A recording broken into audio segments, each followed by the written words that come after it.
একজন মেয়ে যখন বিয়ের পর নতুন সংসার শুরু করে তখন সেটা ঘিরে তার কত রকম স্বপ্ন থাকে। ভালোবেসে হোক বা পরিবারের মতে, বিয়ের পর নতুন জীবন ঘিরে অনেক স্বপ্ন থাকে তার। কিন্তু সেই স্বপ্ন যখন বিভীষিকায় রূপ নেয়, তখনও পরিবারের কাছে আশ্রয় কি পায় মেয়েটি? বলছি পারিবারিক সহিংসতার কথা। এবছর প্রথম 7 মাসে বাংলাদেশে স্বামীর হাতে খুন হয়েছেন 133 জন নারী। কিন্তু মানুষ কিভাবে নিজের ভালোবাসার মানুষকে, নিজের সন্তানের মাকে নির্মমভাবে হত্যা করতে পারে? এই চিন্তার শেকড় কোথায়?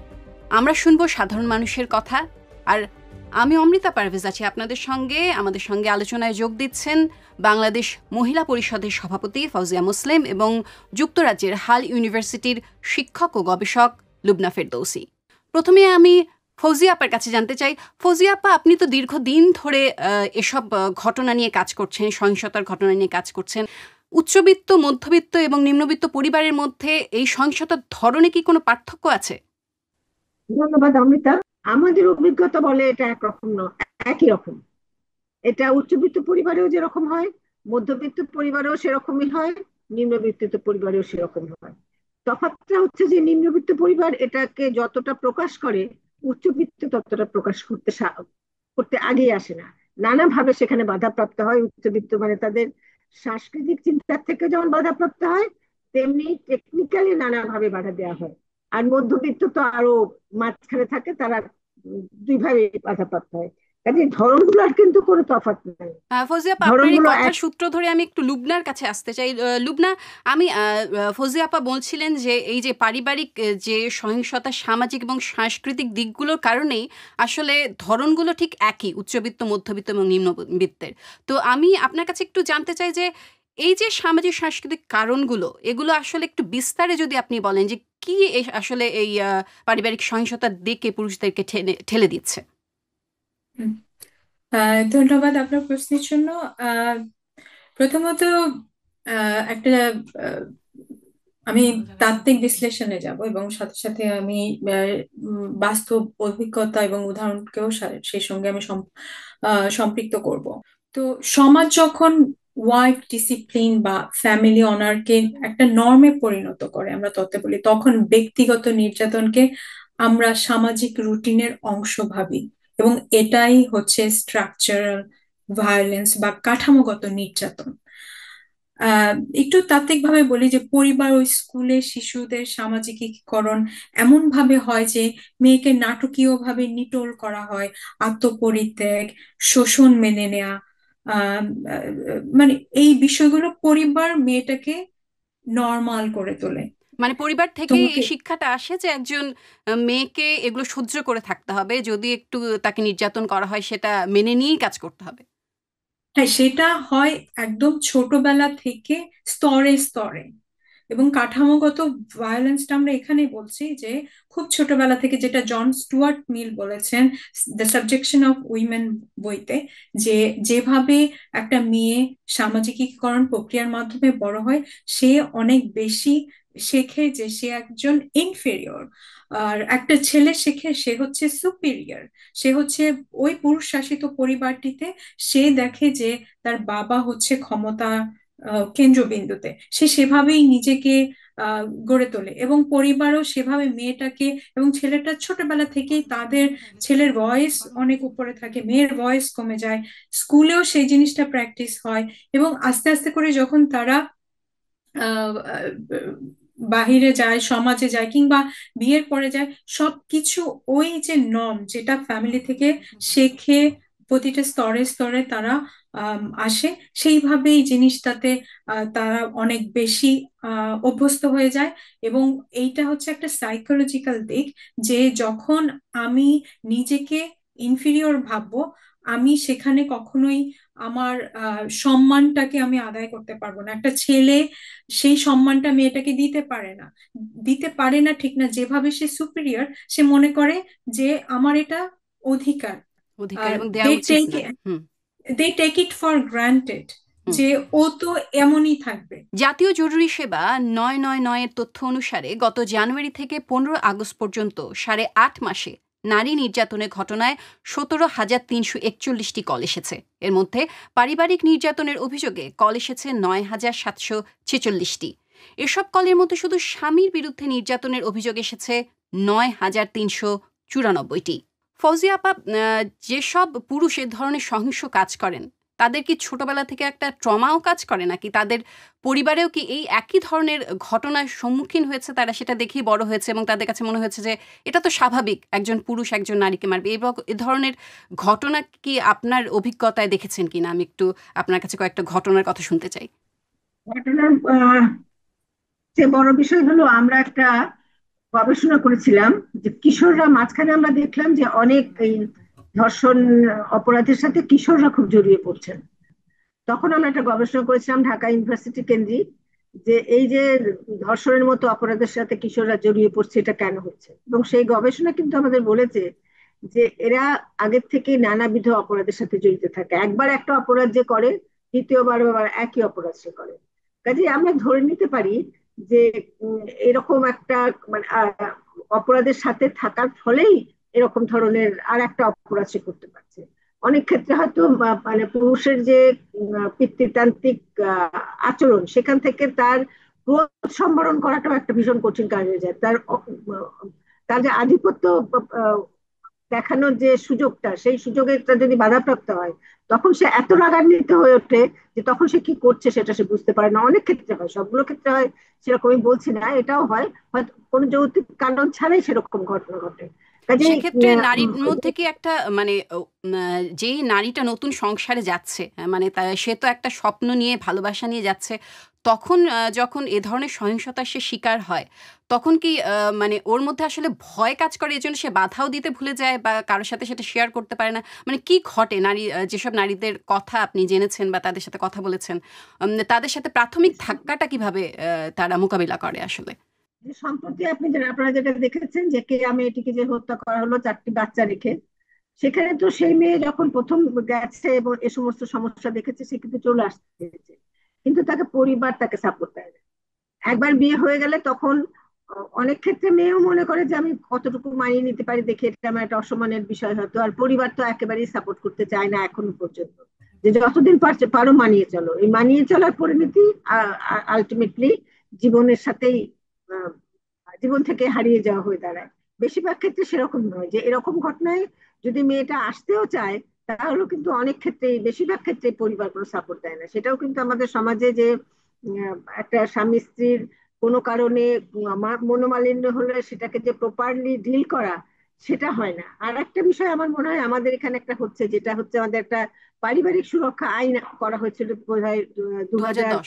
2012, 2010-এ। হুম। সেই পারিবারিক সুরক্ষা আইন নিয়েও বিআইজিডি ব্র্যাকেট একটা গবেষণা প্রতিষ্ঠান, তারা একটা গবেষণা করেছে।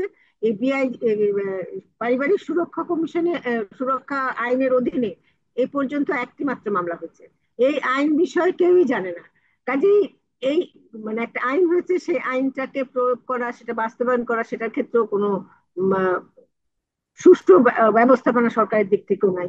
দর্শক, আমরা সাধারণ মানুষের কাছে জানতে চেয়েছিলাম পারিবারিক সহিংসতা শেকড়টা আসলে কোথায় এবং এটা নির্মূলে কি করা উচিত। তারা কি বলছেন, চলুন শুনে আসি। এটি কিন্তু কোনো স্পেসিফিক বয়সের নারীর প্রতি না, এটি কিন্তু একদম শিশু, একদমই 1 থেকে 2 বছর বয়সী শিশু থেকে শুরু করে কিন্তু 30, 40, 50 বছর বয়সী নারীর ওপরে অত্যাচার পর্যন্ত হচ্ছে। যে এখানে সব থেকে বড় দায় রয়েছে কিন্তু প্রশাসনের, কারণ বিভিন্ন সময়ে বিভিন্ন ধরনের ঘটনা ঘটে যাচ্ছে সহিংসতার, কিন্তু তারা কোনো ধরনের অ্যাকশন নেয়নি, যে অ্যাকশন তারা দেখাতে পারে যে নারীর ওপর যদি কোনো ধরনের অত্যাচার হয়, সে যে ব্যক্তি হোক না কেন, তার বন্ধু হোক, তার স্বামী হোক, তার ভাই হোক বা বাবা হোক, যে কেউ হোক না কেন, নারীর উপরে অত্যাচার করলে তাকে অবশ্যই শাস্তির মুখোমুখি হতে হবে। যারা ভায়োলেন্ট ক্যারেক্টার যারা আছেন, তারা এখানে আরো বেশি সুযোগ খুঁজছেন এবং সুযোগ পাচ্ছেন যে আমার তো আসলে কিছুই হবে না, আমার তো আগামী 1-1.5 বছর যতদিন না নির্বাচন হবে ততদিন পর্যন্ত আমার আসলে কিছুই হবে না, আমাকে কেউ কিছুই করবে না, দেশে কোনো আইনের শাসন নেই। নারীদের প্রতি যে সহিংসতা, সেটা আসলে অন্য যে কোনো ক্রাইমের চেয়ে একটু আলাদা, এবং সেই যে ধরনটা, সেটা সবসময় জেন্ডার বেসড ভায়োলেন্স আমরা যেটাকে বলি, সেটা হয়ে থাকে নারীদের ক্ষেত্রে। যেই লোকটা একজন অপরিচিত নারীর কাপড় ধরে টানতে পারছে, সে কিন্তু ঘরে গিয়ে তার বউকে বউয়ের গায়ে হাত তুলতে পারে, তার মায়ের গায়ে হাত তুলতে পারে, তার সন্তানের গায়ে, কন্যা সন্তানের গায়ে হাত তুলতে পারে। এই জায়গাগুলোতে কিন্তু এখন পর্যন্ত এমন কোনো আইন, এমন কোনো ব্যবস্থা নেওয়া হচ্ছে না যেটাতে আমরা মনে করতে পারি আমরা সেফ। আমি নিজে একাধিকবার থানায় গিয়েছি অভিযোগ জানানোর জন্য, কিন্তু আমি প্রপার কোনো স্টেপ কাউকে নিতে দেখিনি। অনেক প্রান্তিক এলাকায় কিন্তু থানাগুলো এখন 1 বছরও কার্যকর হয় নাই সেভাবে। এবং এই যে বিচারহীনতা, যখন একটা লম্বা সময় ধরে বিচারহীনতার মধ্য দিয়ে যাওয়া হয়, তখন তো স্বাভাবিকভাবে দেশে অপরাধ প্রবণতা অনেক বেড়ে যায় এবং তার প্রতিফলন আমরা দেখছি। এবং যে কোনো একটা অস্থিতিশীল পরিস্থিতিতে সবচেয়ে বেশি ভালনারেবল হন কিন্তু নারী এবং শিশুরা, এবং যারা হচ্ছে মানে তুলনামূলক দুর্বল। কারণ দিন শেষে আসলে নারীরা এখনো কর্তৃত্বের বাহিরে, ক্ষমতায়নের বাহিরে রয়ে গিয়েছে। 2024 সালে বাংলাদেশ পরিসংখ্যান ব্যুরো বিবিএস ও ইউএনএফপি এর যৌথ জরিপে দেখা গেছে দেশের 70% নারী তাদের জীবদ্দশায় অন্তত একবার হলেও শারীরিক, যৌন, মানসিক ও অর্থনৈতিক সহিংসতার শিকার হন। এখানেও পরিবারের অন্য সদস্যদের তুলনায় স্বামীর মাধ্যমে বেশি নির্যাতনের শিকার হন নারীরা। আপনি যেটা বলছিলেন যে এই যে সামাজিক একটা দায়বদ্ধতা থাকে যেখান থেকে সমাজ মেয়েটিকে আবারও ঠেলে দেয়, সেই জানে যে এই সহিংসতার মুখোমুখি সেই মেয়েটি হবে, আবারও সেই বিভীষিকার মধ্যে সে যাবে, তারপরও তাকে ঠেলে দেওয়া হচ্ছে সেই জায়গায়। তো আমি লুবনার কাছে এই সম্পর্কে একটু জানতে চাই। লুবনা, আপনি যদি আমাদেরকে বলেন সামাজিক মূল্যবোধ এবং সামাজিক সাংস্কৃতিক যে ন্যারেটিভ দিয়ে নারীদের প্রতি সহিংসতাকে একটা বৈধতা দেওয়া হয়, এটা আসলে কিভাবে করা হয়? আমাদের সমাজে যেভাবে এটা আসলে টোটাল, আমি বলবো যে একইভাবে যে কাঠামোগত জায়গাটা এমন ভাবে তৈরি আমাদের সমাজে, যেভাবে একটা মেয়ে বড় হয়ে ওঠে এবং আমাদের সমাজের যেই সবসময় ধরা হয় যে ছেলেরাই হচ্ছে বাহিরে যাবে, ইনকাম করবে, মেয়েদেরকে ধরাই হয় যে তোমরা পড়াশোনা ততটুকুই করবে যতটুকু তোমরা একটা ভালো বিয়ে তোমাদের হতে পারবে। তো এই জায়গা থেকে যখন তাদের মধ্যে এজেন্সি তৈরি হয় না, সেই মেয়েটার মধ্যে একটা যে অর্থনৈতিক আহ, আহ, এটাকে কি বলে, সিদ্ধান্ত গ্রহণ করার যে ক্ষমতাটা আমরা বলি এম্পাওয়ারমেন্ট, এই এম্পাওয়ারমেন্টটা ডিসিশন মেকিং এর জায়গায় তখন আসবে যখন তার অর্থনৈতিক স্বাধীনতা আসবে। কিন্তু আমাদের সমাজ সেই জায়গাটা বাই ডিফল্ট দেয় না। একটা মেয়ে, একটা দেখা যাচ্ছে লোয়ার মিডল ক্লাস একটা গার্মেন্টস কর্মী যাচ্ছে, মেয়েটার পভার্টির কারণে তার পরিবারটাকে চালানোর জন্য, সচ্ছল করার জন্য। কিন্তু একটা মিডল ক্লাস ফ্যামিলিতে এখনো যদি একটা সচ্ছল পরিবারে বিয়ে দেওয়া হয়, এটা ধরেই নেওয়া হয় যে মেয়েটার হচ্ছে যে তার যে যোগ্যতা, সেই যোগ্যতার মাপকাঠি হচ্ছে যে একটা ভালো বিয়ে পর্যন্ত।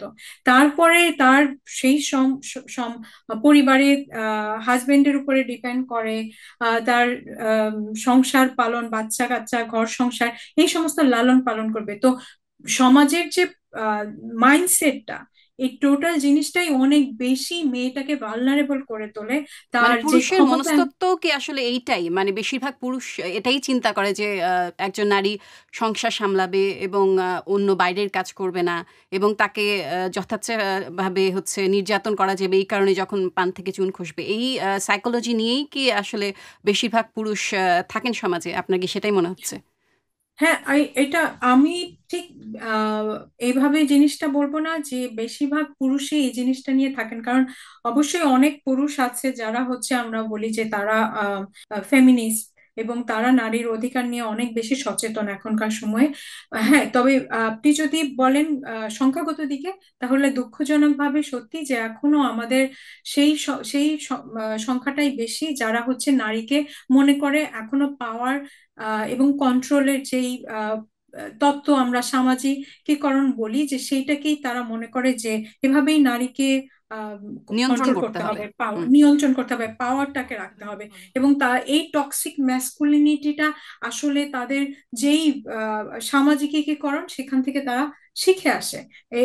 এবং এই জায়গাটা ভাঙার জন্য যেই পরিমাণ আমাদের সমাজে শিক্ষার ব্যাপারে সচেতনতা, বা আমি বলবো যে আমি আমার কিছু উদাহরণ দিয়ে বলতে পারি যে আমি যখন অনেকগুলো গবেষণা কাজ করেছি, আমি দেখেছি যে কিশোর অবস্থায় যে যৌন শিক্ষা, সেটা আমাদের এখনো শিক্ষা প্রতিষ্ঠানে জিনিসটাকে অনেক বেশি এখনো স্টিগমেটাইজ করে দেখা হয় যে না, এটা আসলে ঠিক একটা প্রচলিত ট্যাবু, প্রচলিত শিক্ষা না, কিন্তু এই কারণেই একটা ছেলে অনেক তার যে অবদমিত যে যৌন একটা যে তার মনোবৃত্তি, সেটা আকাঙ্ক্ষা, সেটা সে প্রকাশ করে তার পাওয়ার এবং কন্ট্রোল দিয়ে।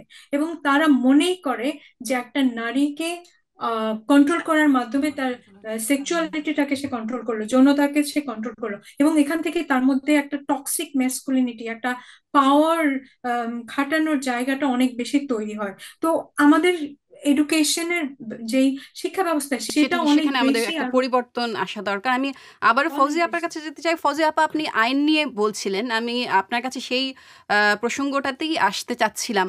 আসলে আমাদের দেশে যখন আপনারা এই ধরনের ঘটনা, আপনাদের কোনো কেস নিয়ে কেউ আসেন যে সহায়তা চান, তখন কত সহজে মানে পুলিশের সহায়তা পাওয়া যায়, বা আমাদের বিচার ব্যবস্থাও কতটা নারী বান্ধব ক্ষেত্রে আপনি যদি একটু বলেন আমাদেরকে। বিচার ব্যবস্থা যদি নারী বান্ধব হতো তাহলে তো আমরা এতদিন পর্যন্ত অনেক কেসের সাথে সাথে রায় পেতাম। এবং যদি মানে অপরাধ সবসময় বিচার করে দমন করা যায় না, এটা যেমন ঠিক, তেমনি বিচারের সংস্কৃতি না থাকলে অপরাধও কমবে না, বিচার হওয়ার সংস্কৃতি না থাকলে। সেদিক থেকে মানে প্রথম থেকেই বাধা আসতে থাকে। প্রথম যখন পুলিশের থানাতে কেসটা এন্ট্রি করতে যাওয়া হয়, মানে যদি একটু নিম্নবিত্ত পরিবারের হয় বা কেউ না থাকে, কেস নিতে চায় না। আমরা অনেক ক্ষেত্রে নিজেরা পার্সু করে সেই কেসগুলো নেওয়ার ব্যবস্থা করি। আবার এমনও হয় যে পুলিশ কেসটাকে যখন জিডি লিখে কেসটাকে এমন করে যে কেসটার যে গুরুত্ব, গ্র্যাভিটিটা, সেটা অন্যদিকে ডাইভার্ট হয়ে যায়। তার ফলে সঠিক বিচারের জায়গাতেও যাওয়া যায় না। এরপরে কেস হওয়ার পরে এইটার তথ্যাদি সংগ্রহ করা হবে, যে অভিযোগটা করলো সে অভিযোগটার পক্ষে কি কি তথ্য আছে, সেগুলো করতে করতে একটা বিরাট সমস্যা হয়ে যায়। বিশেষ করে মানে আলামত সংগ্রহের কাজটা তো সবসময় তো সহজ হয় না। বিশেষ আমাদের যেমন ধরেন একটা নোয়াখালীর সুবর্ণচরে একটা ঘটনা ঘটেছে, থানাটা হলো আরো 20 মাইল দূরে। তাহলে 20 মাইল দূরে আসতে আসতে তো তার সমস্ত আলামত নষ্ট হয়ে যায়। এইসব করে কিন্তু ওই জায়গাটা সমস্যা হয়েছে, সেইটা সমাধানের জন্য আমরা ডিএনএ ব্যবস্থা করলাম। ডিএনএ ল্যাবরেটরি এত অপ্রতুল যে এরকম ডিএনএ তো ঘরে ঘরে থাকা সম্ভব না। সেই জন্য আমরা যেটা বলতে চাচ্ছিলাম যে সার্কামস্টেন্সিয়াল এভিডেন্স দিয়েই আপনারা কেসটা শুরু করেন, সেই কেসটা হয় না। কেসের দীর্ঘসূত্রিতা মানে সাক্ষী আসতে চান না, কে এই সাক্ষী দিতে যে বিপদ হলো। এক একটা কেস চলে 15 বছর 20 বছর, সেখানে 15 বছর 20 বছর ধরে একজন সাক্ষী আসা এটাও খুব কঠিন ব্যাপার। তারপরে হচ্ছে যে রিসেন্টলি এটা করা হয়েছে যে যৌতুকের কেস যেগুলো হবে সেগুলো এখন সরকার মানে নারী আন্দোলনের ফলেই সরকার চেষ্টা করেছিল যে গরিব মানুষরা যেন সহজে কেস করতে পারে, এই জন্য প্রত্যেকটা কোর্টে একটা করে আইন সহায়তা কেন্দ্র করেছিল। এখন নিয়ম করতে চাচ্ছে যে ওই আইন সহায়তা কেন্দ্রে সার্টিফিকেট ছাড়া যৌতুকের কেস কেউ সরাসরি করতে পারবে না।